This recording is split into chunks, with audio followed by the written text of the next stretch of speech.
ये योगा साइकोलॉजी पर हम लोग बात करने वाले हैं, yoga biopsychology. What is yoga biopsychology? देखिए, आज जो ह्यूमन सोसाइटी है, उस ह्यूमन सोसाइटी में आज मानव समाज में जो मनुष्य का आगमन हुआ, तो मनुष्य का जो पूरी सृष्टि चक्र में, सबको आवाज तो आ रही हो, अगर नहीं आ रही हो किसी को तो अपना अनम्यूट करके बता सकते हैं।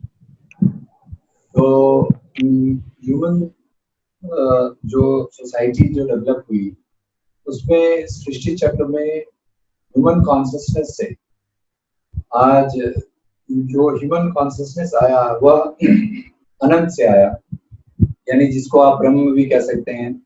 लोग अलग अलग भाषा में उसको नाम देते हैं, भगवान, खुदा, जो भी है, लेकिन वो एक एनर्जी है। यूनिवर्सल कॉन्शियसनेस एक एनर्जी है। हम लोग साइंस की बात करेंगे इसीलिए। तो उस एनर्जी से पंचमहाभूत तैयार हुआ। उस पंचमहाभूत के पूरे वन यूनिवर्सल एक एनर्जी क्रिएट हुआ, जिसको हम सॉलिड फैक्टर कहते हैं। और उसी में एक एनर्जी, इंटरनल और एक्सटर्नल एनर्जी जो क्रिएट हुआ, उससे विस्फोट हुआ, जिसको बिग बैंग कहते हैं। माइक्रो लेवल वो बिग बैंग हमारे हर सेल्स से लेकर हर एटम्स में होता रहता है, एवरी सेकेंड्स। तो इसीलिए जो वायरस और जितने भी जो आज प्रॉब्लम्स हैं, उसको हम लोग इस साइंस से समझ लेंगे। आज जो हम लोग योगा बायोसाइकोलॉजी समझ रहे हैं, तो वो क्या हुआ फिर उसके बाद, आप ये समझिए कि पूरा बिग बैंग के बाद जितने भी फिर से पंचमहाभूत थे, पृथ्वी, जल, अग्नि, वायु और आकाश, वो सब अलग हो गए। और अलग हो गए तो वो यूनिट लेवल पे हो गए। तो यूनिट लेवल पे मान लीजिए वन सेलुलर या वन एटॉमिक, एक स्काई फैक्टर, आकाश तत्व, एक वन एटॉमिक वायु तत्व, अग्नि तत्व, जल तत्व और पृथ्वी तत्व, ये सब अलग अलग हैं। अब इन तत्वों में अपने अंदर की एक न्यूक्लियर एनर्जी है। ये न्यूक्लियर एनर्जी का एक एनर्जी है, लेकिन पांचों एनर्जी जब एक साथ मिलते हैं तो वहां लाइफ शुरू होता है। जैसे आप चना अंकुरित करते हैं, अगर पानी ज्यादा हो जाता है तो अंकुर नहीं हो पाता है। और उसी प्रकार अगर हवा ज्यादा हो जाए, ये अगर उसमें लाइट नहीं मिलता है तो अंकुर नहीं होता है।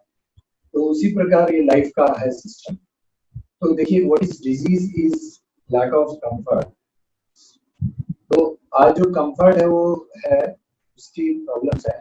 तो हमारा जो हम कॉन्शियसनेस की बात कर रहे हैं, उस कॉन्शियसनेस में एक शरीर से दूसरी शरीर में ये एनर्जी ट्रांसफर होती है।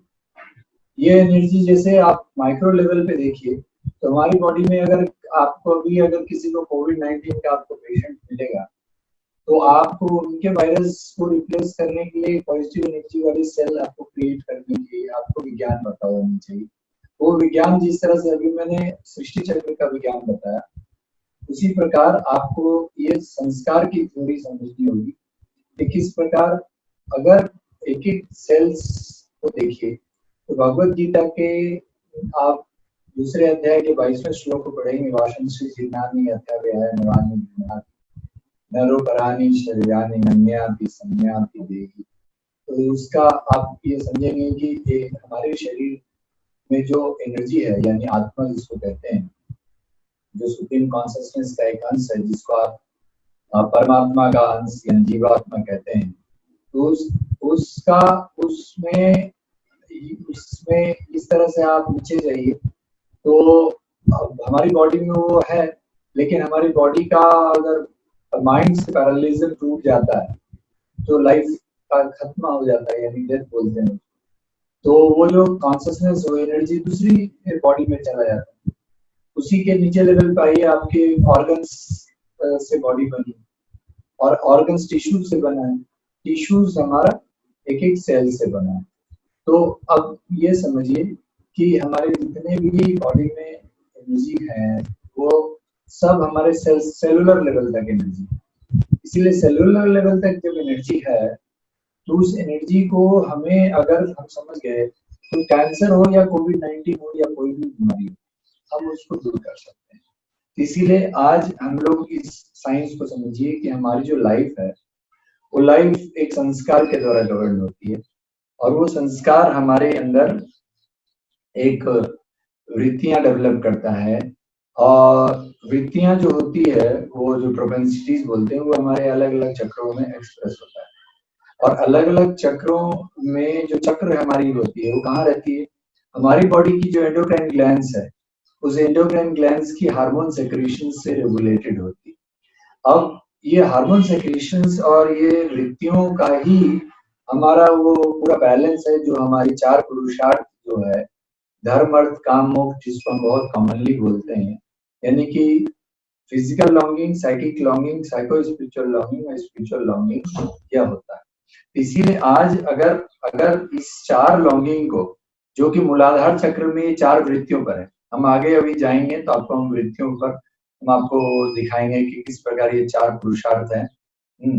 तो ये जो लॉन्गिंग्स है हमारी, इस लॉन्गिंग्स को हमें समझना है, और इसको अगर बैलेंस करना है तो हमारे जीवन में साधना, सेवा और त्याग होने की आवश्यकता है, और तभी जाकर के ये चार पुरुषार्थ बैलेंस होंगे, और तब जाकर के हमारी जो हार्मोन सेक्रेशन से वो ऐसा होगा कि वो हमारी सप्त धातु जो है, रस, रक्त, मांस, वसा, अस्थि, मज्जा, शुक्र, जो आपको आयुर्वेद का जो आपको स्वस्थ रहने का जो श्लोक है, सम दोषा सम अग्निशा शम धातु मलक्रिया, जो आगे आएगा आपको, तो वो आप समझ पाएंगे। इसलिए आज हम लोगों को इसको, इस साइंस को समझते हुए हम लोगों को आगे बढ़ना है। अब आगे कि ये जो संस्कार की हम बात कर रहे हैं, ये संस्कार क्या है? संस्कार हमारे जो भी कर्म होते हैं, कर्म फलों का हमारे reaction of our thoughts and action is संस्कार। ठीक है। अब ये संस्कार हमारी वृत्तियों को एक्सप्रेस करता है, जो मैंने बताया था। ये वृत्तियां जो महर्षि पतंजलि ने कहा, योगस्य चित्त वृत्ति निरोधा, लेकिन भगवान कृष्ण ने कहा संयोग योग इत्युक्तः जीवात्मा परमात्मा। और भगवान कृष्ण का भगवत गीता में और योग का श्लोक है, जो दूसरे चैप्टर में ही आपका 48वां श्लोक है, जो योगस्तु करो कर्माणि संगो त्वक्ता धनंजय सिद्धि असिद्धि समो भूत्वा समत्वम योग उच्यते। यानी कि आप सिद्धि असिद्धि, आपको सफलता मिले या असफलता मिले, आप अगर बैलेंस होंगे तो आप जीवन में योग के रास्ते पर चलेंगे। इस तरह से करके आपको यह समझ में आता है कि किस प्रकार आज यह वृत्तियां जो है उनको हमको रूपांतरित करना है। तो ये वृत्तियों का हम आगे स्लाइड्स में हम आपको दिखाएंगे किस प्रकार क्या हमारे, जो हमने अभी कहा लॉन्गिंग्स, जो चार लॉन्गिंग्स हमारी physical, psychic, psycho spiritual, spiritual, ये बहुत जरूरी है। इसके बिना मनुष्य नहीं जी सकता।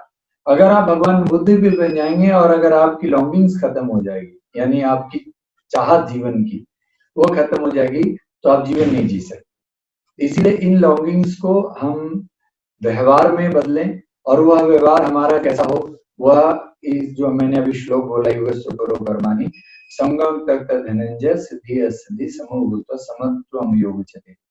ये भगवत गीता के दूसरे अध्याय का 48वां श्लोक को बहुत ज्यादा जरूरी है योगियों को समझना, क्योंकि इसी से ये बैलेंस होता है, और यह बैलेंस हमारा कर्म फल बनाता है। अब यही बैलेंस हम लोगों को यह सिखाता है कि योग जो है वह जीव का शिव से मिलन है। संयोग योग इत्युक्तः जीवात्मा परमात्मा। अब बताइए आप, ये जो है वह जीव का शिव से मिलन है, तो हम लोग फिर हैं क्या? हम लोग पाश यानी बंधनों में हैं, काम, क्रोध, लोभ, मोह, मद, मत्सर्य, घृणा, शंका, लज्जा, कुल, मान, ये षड्रिप फर्स्ट पास का आप में जितने भी योग के जो यहाँ पढ़े हुए लोग हैं सब जानते हैं षड्रिप फर्स्ट पास क्या है। इससे जो मुक्ति है वह शिव है, जो चिदानंदम रूपम शिव, हम जो निर्वाण षटकम आप पढ़ेंगे तो आपको पता चलेगा। इस प्रकार आप अपनी जो जीवात्मा का जो बंधन है, उनको आप वृत्तियों को आप अपने ग्लैंड्स के हार्मोन सेक्रेशंस को रेगुलेट करेंगे, तो आपको ये जो आज फिर से भी ये जो चक्र है, ये हमारे जीवन का चक्र, शरीर और मन का आत्मा के साथ केंद्रित होकर के ये हमारी central nervous system hormone secretions को रेगुलेट करने वाली व्यवस्था बता दी। इस तरह से जो महर्षि पतंजलि की जो मैंने श्लोक बोला, योगा चित्त वृत्ति निरोधा, वह संभव इसीलिए नहीं है क्योंकि योग कर्मश कौशलन, इसमें आपकी कर्म की कुशलता तब आएगी जब आपका जीव का शिव के साथ मिलन होगा, यानी आपका आत्मा परमात्मा एक हो। आत्मा यहाँ पर क्या है? थोड़ा साइंस की भाषा में आ जाइए, क्योंकि अगर आप किसी साइंटिस्ट को समझाएंगे तो आपको उनको एनर्जी के साइंस के थ्योरी पे समझाना होगा इस प्रकार कि आइंस्टाइन कहते हैं कि every matter is having energy inside. तो every matter is having energy inside E is equal to mc square. तो वो जो एनर्जी है वो किस प्रकार एक्सप्रेस होता है, वह एनर्जी किस प्रकार एक्सप्रेस होता है, यह अगर समझ में आ जाएगा तो मैंने जो चना वाला उदाहरण दिया, वो चना वाले उदाहरण में क्या है कि हर मैटर में, हर वस्तु में एनर्जी है। आप लोग जब डीएनए को स्टडी करेंगे किसी भी मेडिकल साइंस के साथ, आप देखेंगे कि वो डीएनए में जाते हैं, डीएनए के अंदर एक एक सेल्स में वो उसके क्रोमोसोम्स को स्टडी करते हैं, उसके अनुसार वो लोग पूरी सिस्टम बनाते हैं। अब लेकिन उसमें कभी भी किसी साइंटिस्ट से आप पूछेंगे कि लाइफ कैसे आता है, तो शायद नहीं बता पाएंगे। इसीलिए क्योंकि वो कॉन्शियसनेस में जो सुप्रीम कॉन्शियसनेस है, जो अनंत ब्रह्म है, अनंत चैतन्य सत्ता है, उसके साथ इसके जुड़ाव को बताना वो नहीं समझ पाते हैं। इसके कारण उनको दिक्कत होती है